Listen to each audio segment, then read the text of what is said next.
Hello students, welcome everyone. আমরা 2023 মাধ্যমিক গণিত প্রশ্নের সমাধান করছিলাম। তো আজকে আমরা 9 দাগের যে প্রশ্ন আছে সেগুলো সলভ করব।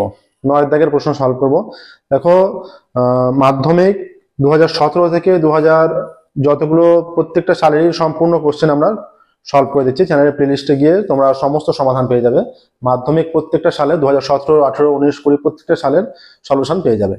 ঠিক আছে, ক্লাস 9 থেকে ক্লাস 12 এর ম্যাথের সলিউশন, সম্পূর্ণ সলিউশন আমাদের চ্যানেলে প্লেলিস্টে পেয়ে যাবে। যে কোনো প্রবলেম হলে প্লেলিস্টে গিয়ে তার সমাধান করতে পারবে। আজকে আমরা 2023 সালের যে মাধ্যমিক গণিত প্রশ্নের সমাধান করছি। তো আজকে আমরা 9 দাগের প্রশ্ন সলভ করব। 9 দাগের প্রথমটা আছে, অর্থাৎ তোমাদের উপপাদ্য যেগুলো আছে সেইগুলো আমরা ব্যাখ্যা করব, যে কিভাবে কি হচ্ছে সেগুলো প্রমাণ করে দেখাবো। দুটো করে উপপাদ্য থাকে তোমাদের, যেটা 9 দাগে থাকে, দুটো করে উপপাদ্য থাকে, দুটোর মধ্যে একটা করতে হয়। এখানে আমরা যে দুটো পড়েছি প্রত্যেকবার সেই দুটো করেই করে দেবো। ঠিক আছে, 2023-এ যেটা পড়েছিল 9 দাগের 1-এ যেটা আছে, প্রথমটা ছিল প্রমাণ করো বৃত্তস্থ চতুর্ভুজের বিপরীত কোণগুলি পরস্পর সম্পূরক। এই দেখো আমরা উল্লেখ করেছি এইটা আমরা প্রমাণটা করব। অর্থাৎ তোমাদের বইয়ে এগুলো করাও আছে, অর্থাৎ কিভাবে হচ্ছে সেটা আমরা বুঝিয়ে বুঝিয়ে এখানে দেখাবো। ঠিক আছে, তাহলে শুরু করছি আজকের ক্লাস। দেখো, 9 দাগের 1-1টা মাধ্যমিক 2023 সালের গণিত প্রশ্নের সমাধান। 9 দাগের উপপাদ্য থাকে, দুটো থাকে, তার মধ্যে একটা করতে হয়। প্রথমটা বৃত্তস্থ চতুর্ভুজের বিপরীত কোণগুলি পরস্পর সম্পূরক করেছিল। এটা প্রমাণের জন্য একটা চিত্র লাগবে। বলেছে প্রমাণ করো বৃত্তস্থ চতুর্ভুজ বিপরীত কোণগুলি পরস্পর সম্পূরক। একটা বৃত্ত অঙ্কন করছি। দেখো, তোমরা স্কেল ও কম্পাসের সাহায্যে বৃত্ত অঙ্কন করবে। একটা বৃত্ত অঙ্কন করলে স্কেল ও কম্পাসের সাহায্যে, ঠিক আছে, এই কম্পাস, পেন্সিল ও কম্পাসের সাহায্যে বৃত্ত অঙ্কন করলে, বৃত্ত অঙ্কন করে এইরকম একটা বৃত্তস্থ চতুর্ভুজ নাও।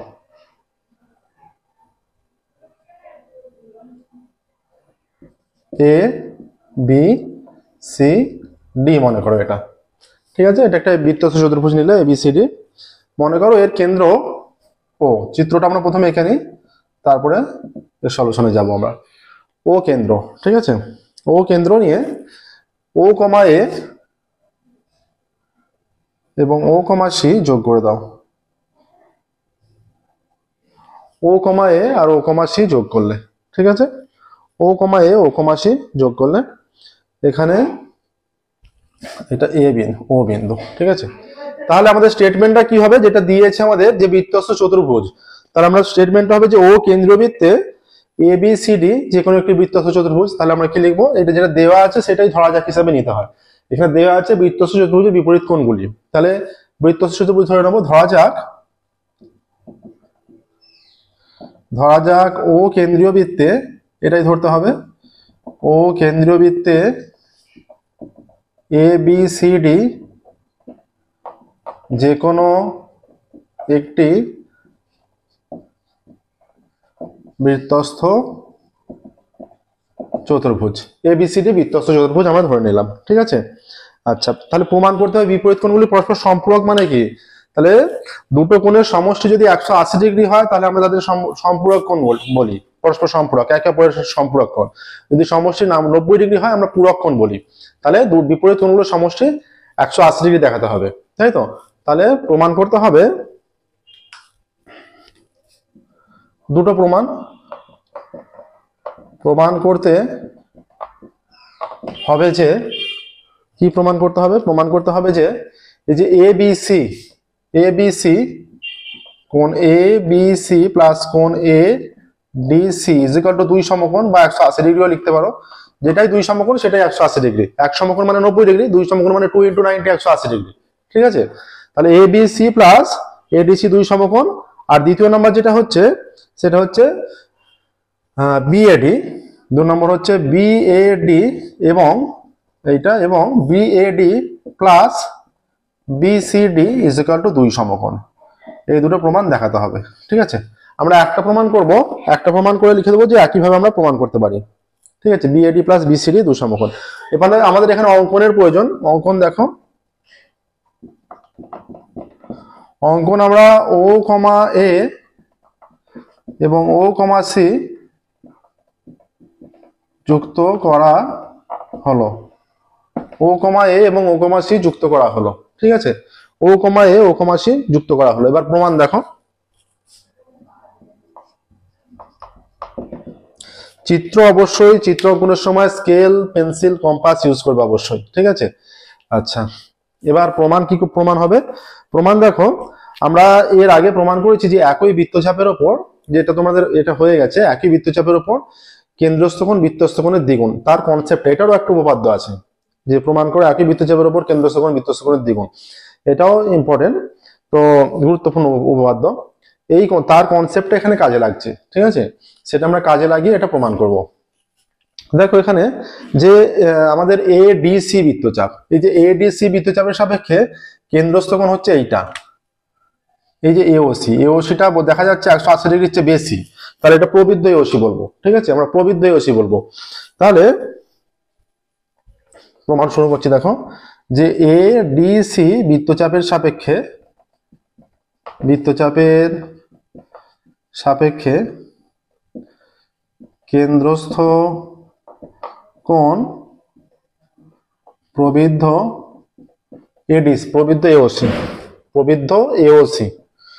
প্রবৃদ্ধ বলে কোণ এওসি। কারণ কি, এইটা দেখো এদিক দিয়ে হয়ে এদিকে পুরোটা নিচ্ছে, 100 অর্ধেকের চেয়ে বেশি নিয়ে নিচ্ছে, দেখো তার মানে এটা হয়ে যাচ্ছে 180 ডিগ্রি যেহেতু বেশি, আমরা 180 ডিগ্রির চেয়ে বড় আর 360 ডিগ্রি ছোট কোণকে বলে থাকি প্রবৃদ্ধ কোণ। তাহলে যেহেতু এটা 180 চেয়ে বেশি হয়ে যাচ্ছে, তাই আমরা প্রবৃদ্ধ কোণ বলছি। কারণ এটা দেখো এই সরলরেখাটাকে যদি এদিকে বাড়িয়ে দাও স্ট্রেট লাইন হয়ে যাচ্ছে, তাহলে এটা বাড়িয়ে দিলে স্ট্রেট লাইন, এতটা অংশ বেশি থাকছে স্ট্রেট লাইনের চেয়ে, সরল কোণের চেয়ে, তাহলে সরল কোণের চেয়ে বেশি হয়ে যাচ্ছে, সেই কারণে আমরা এটাকে প্রবৃদ্ধ এওসি বলছি। এবং বৃত্তস্থ কোণ কি, বৃত্তস্থ কোণ এবং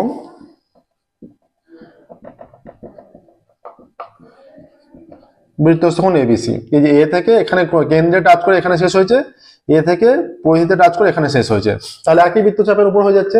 তাহলে একই বৃত্তচাপের উপর কেন্দ্রস্থ কোণ বৃত্তস্থ কোণের দ্বিগুণ হয়, সেই কনসেপ্টটা কাজে লাগাই। অতএব কেন্দ্রস্থ কোণ প্রবৃদ্ধ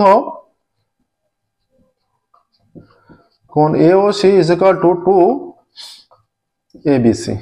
2ABC, ঠিক আছে, প্রবৃদ্ধ AOC is equal to 2ABC। আচ্ছা, তাহলে কোণ ABC is equal to half প্রবৃদ্ধ, তাহলে এবিসি এর মান কত? অতএব কোণ ABC is equal to half প্রবৃদ্ধ এওসি, ঠিক আছে। এটাকে 1 নাম্বার দাও, এবার আমরা উপরটা একটু মুছবো। দেখো এটা 1 নাম্বার পেয়ে গেলাম।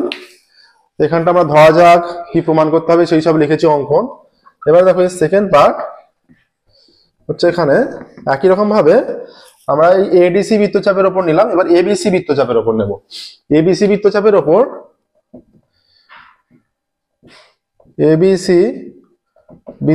উপর কেন্দ্রস্থ কোণ কি, এটা শুধু এওসি, এটা প্রবৃদ্ধ এওসি নয়, এটা যেহেতু ছোট 180 চেয়ে অনেক ছোট, তাই শুধু এওসি। এবং বৃত্তস্থ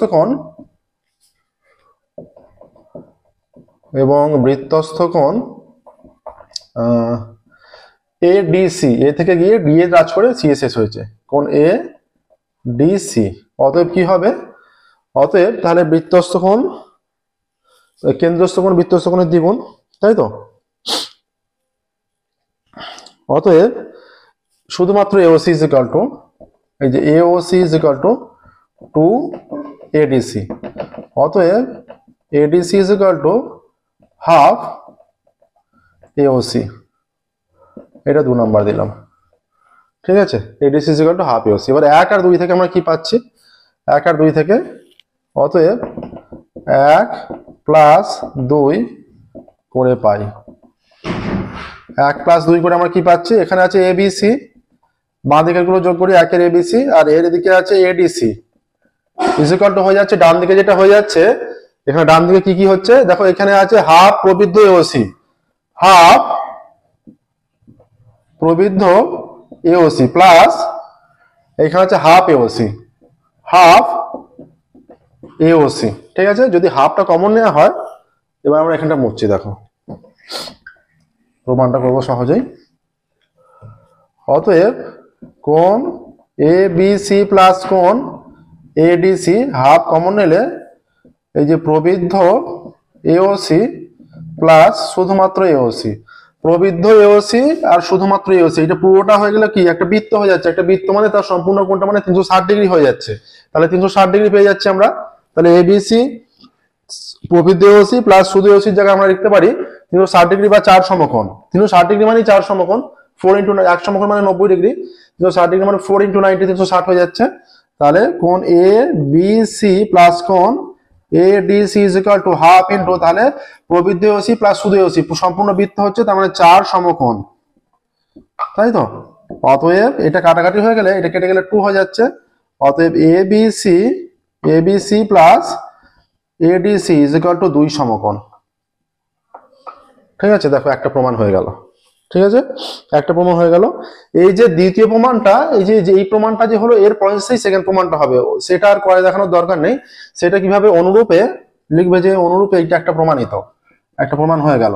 ঠিক আছে, সেকেন্ড প্রমাণটার জন্য কি লিখবে সেটা আর করে দেখানোর দরকার নেই। আমরা এই প্রমাণটা করার জন্য ও কমা এ ও কমা সি যোগ করেছি, অনুরূপে ও কমা বি এবং ও কমা ডি যোগ করে আমরা প্রমাণ করতে পারবো, ওটা করে লিখে দিলেই হবে। ঠিক আছে, তাহলে সেকেন্ড প্রমাণটা ওই একই প্রমাণটা করার জন্য ও কমা বি আর ও কমা ডি যোগ করতে হবে। ঠিক আছে, অনুরূপে, কারণ পুরোটা অতটা করে দেখানো সম্ভব নয়, অনেকটা বড় হয়ে যাবে, অনেক সময় লেগে যাবে, সময়ের ব্যাপার আছে পরীক্ষাতে।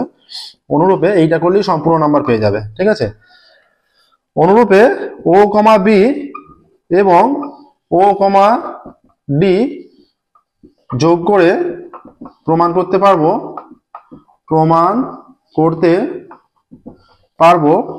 কোন ও কমা বি ও কমা ডি যোগ করে প্রমাণ করতে পারবো এবিসি প্লাস এডিসি প্রমাণ করতে পারবো।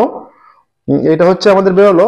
আচ্ছা, এবিসি প্লাস এডিসি বেরিয়ে গেল, এটা প্রমাণ হলো। তাহলে অনুরূপে আমরা প্রমাণ করতে পারবো বিএডি প্লাস বিসিডি 2 সমকোণ। কোণ বিএডি প্লাস কোণ বিসিডি ইজ ইকুয়াল টু 2 সমকোণ। এইটা আরেকটা প্রমাণ। ঠিক আছে, দেখো তাহলে দুটো কন্ডিশনই হয়ে যাচ্ছে, এখানে দুটো কন্ডিশনই হয়ে গেল। এইভাবে করলেই হবে। এইভাবে যে প্রমাণটা বৃত্ত চতুর্ভুজ বিপরীতকোণগুলি পরস্পর সম্পর্ক যে প্রসেসে আমরা করলাম, এই প্রসেসে সম্পূর্ণটা করে দেখালেই হবে। 9 দাগের 1 হলো, দেখো 9 দাগের 2 যাবো এবার। 9 দাগের 1 প্রমাণটা হলো, নেক্সট দেখো 9 দাগের 2 যাচ্ছে। কি দিয়েছে, প্রমাণ করো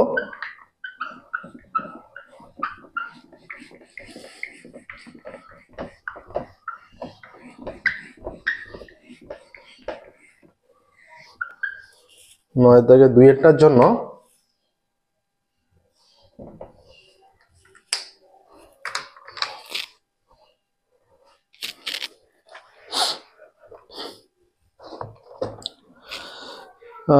এটা পড়েছে 9 দাগের 2টা পড়েছে প্রমাণ করো বৃত্তের কোন বিন্দুতে স্পর্শক ও ওই স্পর্শক বিন্দুগামী প্রমাণ করো বৃত্তের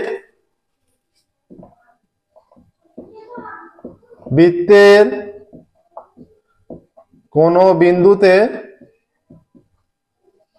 স্পর্শক ও প্রমাণ করো বৃত্তের কোন বিন্দুতে স্পর্শক ও ওই স্পর্শ বিন্দুগামী ব্যাসার্ধ ও ওই স্পর্শ বিন্দুগামী ব্যাসার্ধ প্রমাণ করো বৃত্তের কোন বিন্দুতে স্পর্শক ও ওই স্পর্শ বিন্দুগামী ব্যাসার্ধ পরস্পর লম্বভাবে থাকে। পরস্পর লম্বভাবে থাকে। ঠিক আছে, প্রমাণ করো বৃত্তের কোন বিন্দুতে স্পর্শক ও ওই স্পর্শ বিন্দুগামী ব্যাসার্ধ পরস্পর লম্বভাবে থাকে, এটা প্রমাণ করতে হবে। ঠিক আছে, তাহলে স্পর্শকের অনেক উপপাদ্য আছে, তার মধ্যে এটা আমাদের পড়েছে। এর জন্য কি করতে হবে, এর জন্য দেখো, অর্থাৎ একটা বৃত্ত অঙ্কন করবে। এটা মনে করো বৃত্ত, এটা কেন্দ্র। ঠিক আছে, বৃত্ত আর কেন্দ্র হলো। এবার মনে করো একটা স্পর্শক, এইরকম একটা স্পর্শক জাস্ট টাচ করে বেরিয়ে যাচ্ছে স্পর্শক, এটা ঠিক আছে, জাস্ট টাচ করে বেরিয়ে গেল। এটা এবি স্পর্শক মনে করো, এটা মনে করো এবি স্পর্শক এ বি। এটা মনে করো পি বিন্দুতে বৃত্তকে স্পর্শ করেছে, পি বিন্দুকে বৃত্তকে স্পর্শ করেছে। ঠিক আছে, এইখানে মনে করো এই বিন্দুটা এ রেখাটা, এই বিন্দুটা বি। তাহলে এই যে কেন্দ্রের সঙ্গে এইটা পিটা যোগ করে দাও, পি বিন্দুতে স্পর্শক। এইটা এখানে আমাদের একটা যোগ করতে হবে, যোগ করেই রাখছি আমরা।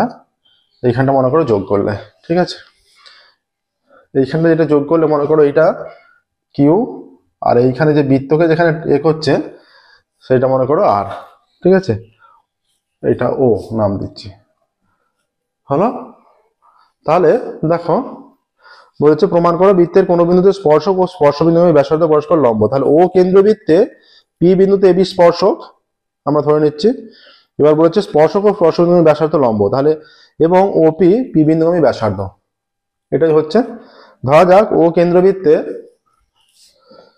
ধরা যাক আমরা ধরে নিচ্ছি এটা, এখানে বলেছে বৃত্তের কোন বিন্দুতে স্পর্শক, তাহলে বৃত্তের পি বিন্দুতে এবি স্পর্শক আমরা বলছি, ঠিক আছে। এবং ও কেন্দ্রবৃত্তের ওপি ব্যাসার্ধ, এটুকু আমরা বলে রাখছি, ঠিক আছে। যেটা এখানে দিয়েছে স্পর্শক স্পর্শ বিন্দুগামী ব্যাসার্ধ, এটা এর কন্ডিশনটা দিয়েছে। এবার লম্ব ভাবে থাকে সেটা প্রমাণ করতে হবে, ওপি লম্ব এবি সেটা আমরা প্রমাণ করে দেখাবো, ঠিক আছে। তাহলে ধরা যাক ও কেন্দ্রবৃত্তের পি বিন্দুতে এবি স্পর্শক, ধরা যাক ও কেন্দ্রীয় বৃত্তের পি বিন্দুতে এবি স্পর্শক, ধরা যাক ও কেন্দ্রবৃত্তের পি বিন্দুতে এবি স্পর্শক, এবং ওপি পি বিন্দুগামী ব্যাসার্ধ, এবং ওপি হলো ওপি কমা এবং ওপি কমা দিয়ে পি বিন্দুগামী ব্যাসার্ধ,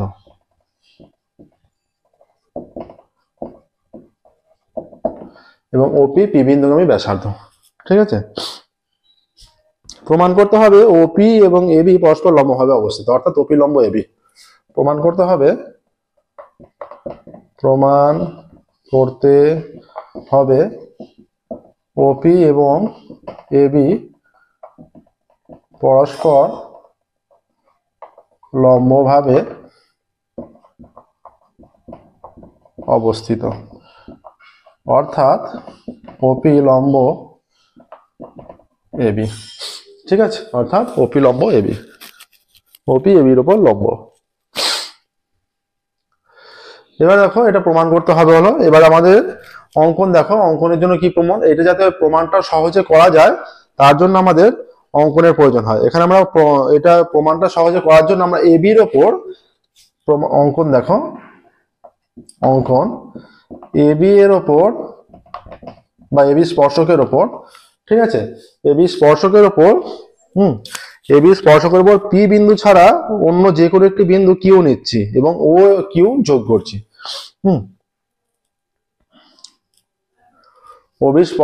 এবি স্পর্শকের ওপর এবি এর ওপর যে কোনো বিন্দু, যে কোনো একটা বিন্দু, বিন্দুটা যেখানে ইচ্ছা অবস্থিত হতে পারে, কাছে দূরে যেখানে ইচ্ছা হতে পারে, ঠিক আছে, যে কোনো জায়গায় হতে পারে। এবি স্পর্শকের ওপর যে কোনো একটি বিন্দু কিউ নিলাম, যেটা পি ছাড়া অন্য একটা বিন্দু, তাই তো, পি ছাড়া অন্য একটা বিন্দু কিউ নিলাম, যে কোনো বিন্দু কিউ নিলাম, ও কমা কিউ যুক্ত করা হলো, ও কমা কিউ যুক্ত করা হলো, ঠিক আছে, ও কমা কিউ যুক্ত করা হলো। এবার দেখো আমরা প্রমাণে যাচ্ছি।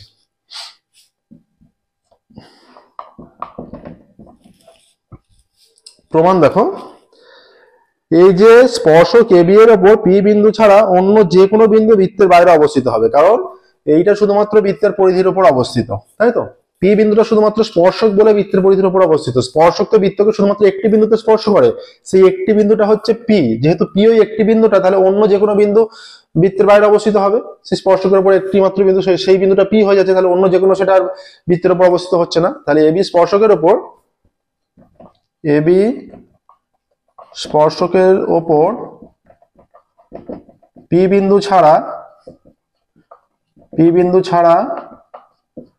অন্য যে কোনো বিন্দু বৃত্তের বাইরে অবস্থিত, তাই তো। পি বিন্দু ছাড়া অন্য যে কোনো বিন্দু বৃত্তের বাইরে অবস্থিত, তাহলে যেহেতু বৃত্তের বাইরে অবস্থিত অতএব কিউ বিন্দু বৃত্তের বাইরে অবস্থিত, অতএব কিউ বিন্দু বৃত্তের বাইরে অবস্থিত।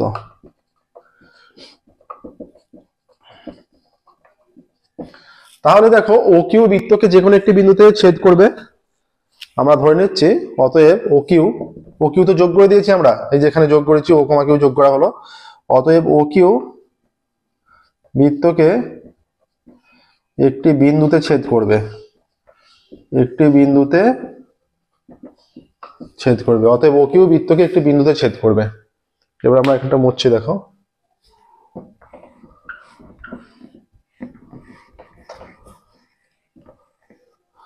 ও কিউ বৃত্তকে একটি বিন্দুতে ছেদ করবে। আমরা মনে করি সেই বিন্দুটি, বা ধরি আর বিন্দুতে ছেদ করেছে, এটা বললেও হবে, ঠিক আছে। আমরা একটি বিন্দুতে ছেদ করে মনে করি ছেদ বিন্দুটি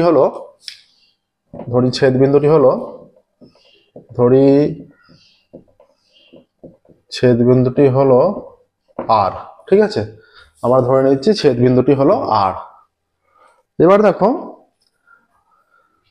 তাহলে ও কিউ এর ওপর আর বিন্দু অবস্থিত, ও কিউ এর উপর আর বিন্দু অবস্থিত। তাহলে যেহেতু ও কিউ এর উপর আর বিন্দু অবস্থিত, অতএব ও আর লেস দেন ও কিউ, ও আর ও কিউ এর চেয়ে ছোট, ও আর লেস দেন ও কিউ, ঠিক আছে। আবার দেখো, ও আর ইজ ইকুয়াল টু ওপি, ও আরও বৃত্তের ব্যাসার্ধ, ওপিও বৃত্তের ব্যাসার্ধ, যেহেতু একই বৃত্তের ব্যাসার্ধ,